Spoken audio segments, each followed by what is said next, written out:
Assalamualaikum warahmatullahi wabarakatuh. Welcome to my channel.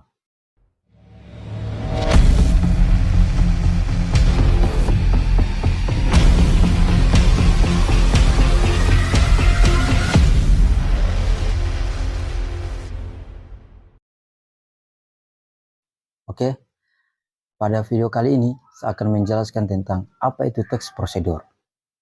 Tapi sebelumnya saya akan bertanya kepada teman-teman, pernah nggak sih teman-teman iseng ngebaca tulisan di bungkusan mie atau pada makanan instan lainnya? Nah, pada bagian Gak usah ketawa kalian. Kalian pikir lucu, ya? Hah? aduh, kacau kali, kacau kali. belakang bungkusan mie instan tersebut pasti ada semacam instruksi atau petunjuk cara menyiapkan mie tersebut dengan benar supaya benar-benar matang dan rasanya enak. Nice. Nah, itulah yang dinamakan dengan prosedur, teman-teman. Jadi, prosedur adalah serangkaian langkah yang harus dilakukan untuk menyelesaikan sesuatu, teman-teman. Langkah-langkah yang tertulis dalam bungkusan mie tersebut merupakan contoh dari teks prosedur. Jadi, dapat kita simpulkan, teks prosedur adalah suatu teks yang berisi langkah-langkah aktivitas atau kegiatan untuk menyelesaikan suatu pekerjaan, teman-teman. Teks prosedur ini dibutuhkan sebagai panduan bagi seseorang dalam membuat atau menyusun sesuatu. Lalu, apa sih tujuan dari teks prosedur ini? Seperti definisinya, tujuan dari teks prosedur adalah memberikan petunjuk bagi pembaca tentang langkah-langkah secara urut dalam menyelesaikan sesuatu.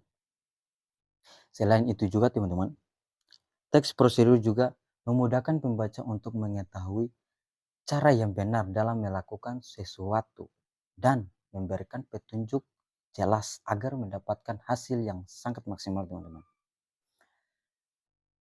Lalu dalam penyusunannya, apa terdapat struktur?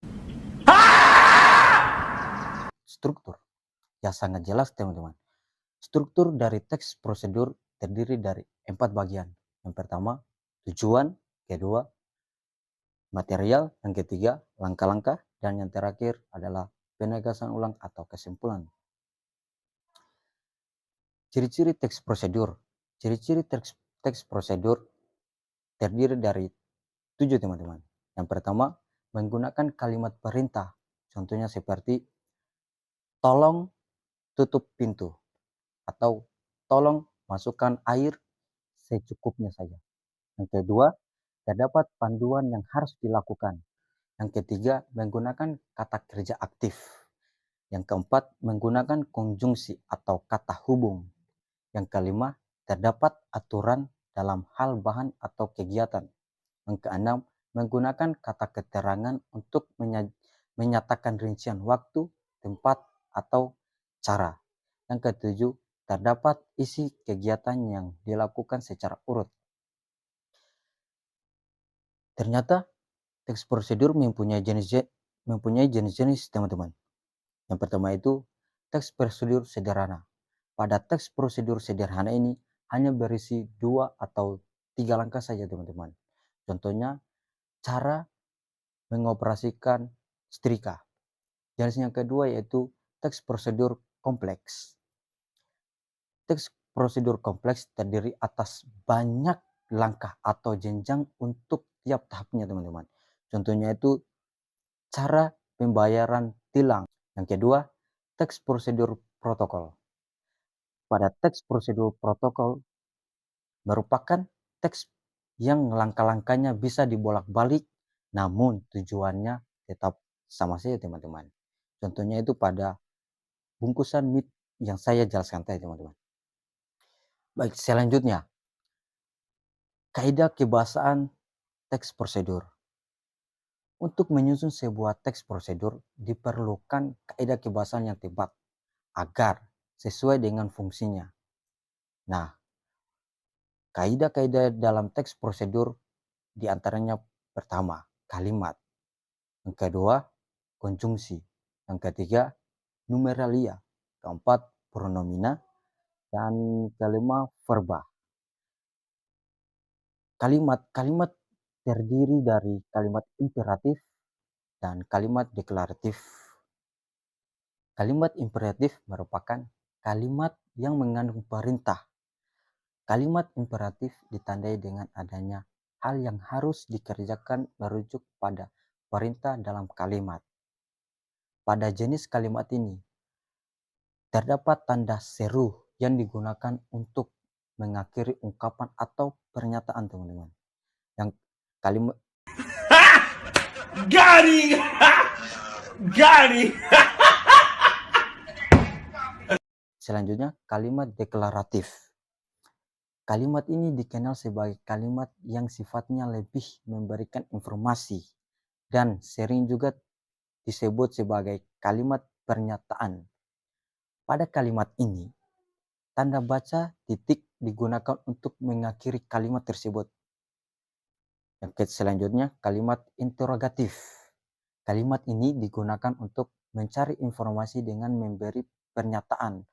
Oleh karena itu, di akhir kalimat interrogatif diberikan tanda baca tanda tanya. Yang kedua, konjungsi.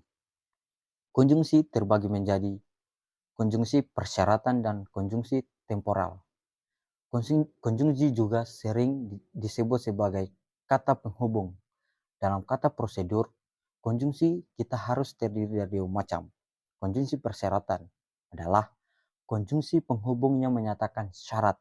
Contohnya seperti jika, bila, andai, dan kalau. Konjungsi yang kedua yaitu konjungsi temporal.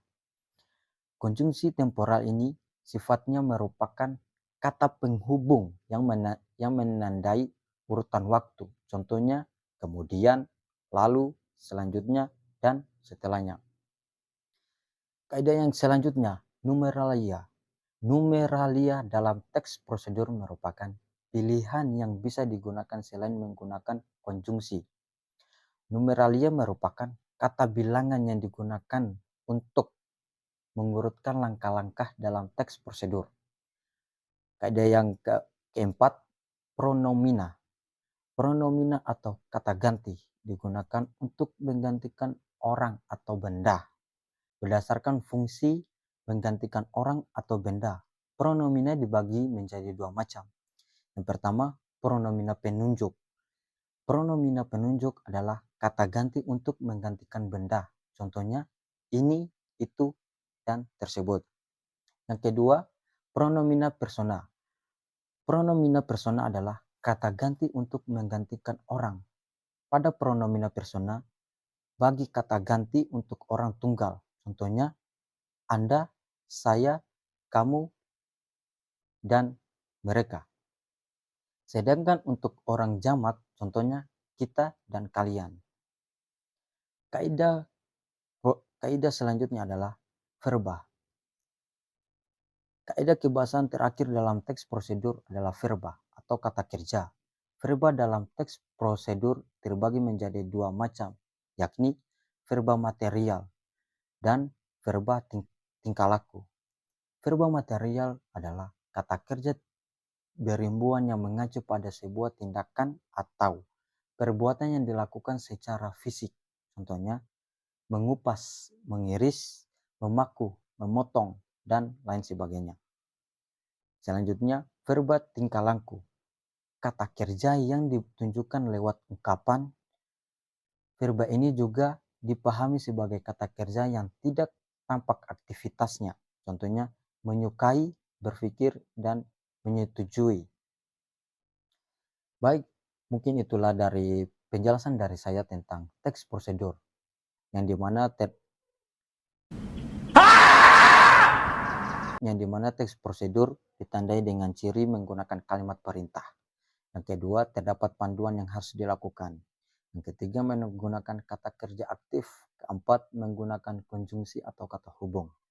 Kelima, terdapat aturan dalam hal bahan atau kegiatan. Keenam, menggunakan kata keterangan. Dan yang terakhir adalah terdapat isi kegiatan yang dilakukan secara urut. Dan sampai jumpa di video selanjutnya. Assalamualaikum warahmatullahi wabarakatuh.